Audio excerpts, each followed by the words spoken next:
আসসালামু আলাইকুম ভিউয়ার্স, কেমন আছেন? আশা করি আল্লাহ পাকের অশেষ রহমতে আপনারা সকলেই ভালো আছেন। আমাদের প্রবাসী সাংবাদিক, প্যারিস প্রবাসী পিনাকি দাদা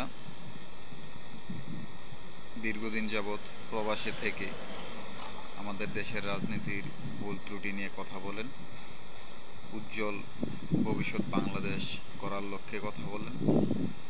ওনার ভিডিও দেখে আমাদের যুব সমাজ অনেক অনুপ্রেরিত হয় আগামীর বাংলাদেশ গড়ার জন্য। আগামীর বাংলাদেশ কিভাবে এগিয়ে যাবে এবং আমলিক সরকার বিরোধী অনেক কথা বলেছেন, আমলিকের ভুল ত্রুটি নিয়ে কথা বলেছেন এবং 5 আগস্ট সরকার পতনের পিছনে তার যে অনুপ্রেরিত ভিডিও দেখে আমাদের ভিতরে অনুপ্রেরণা জেগেছিল যে কিভাবে সরকার পতন করতে হবে। তিনি অনেক দিক নির্দেশনা দিয়েছেন সেই দূর প্রবাস থেকে।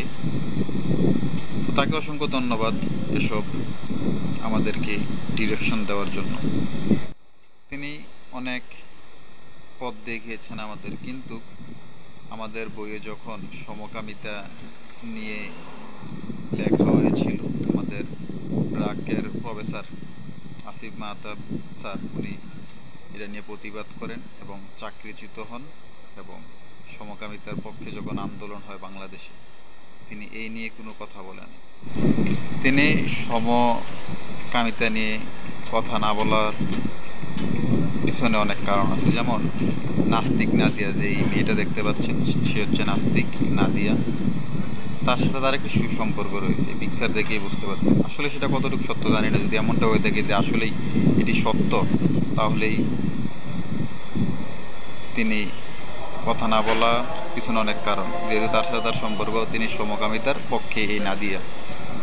যাই হোক, পিনাকি দাদা এই নিয়ে একটি ভিডিও করবেন, আশা করি আমাদের মধ্যে ক্লিয়ার করবেন আসলে এই নাদিয়ার সাথে কি আপনার সম্পর্ক আছে আর এই পিকচারের সাথে কি আপনার কোনো সম্পর্ক আছে কিনা।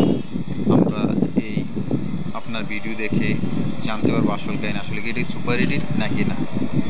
আশা করি আপনি একটি এই পিকচার নিয়ে ভিডিও করবেন, ভিডিওর মাধ্যমে আমাদেরকে ক্লিয়ার করবেন আসলে আপনি কেন সমকামিতা নিয়ে কথা বলেন নাই, এই নাদিয়ার সাথে কি আপনার কোনো সম্পর্ক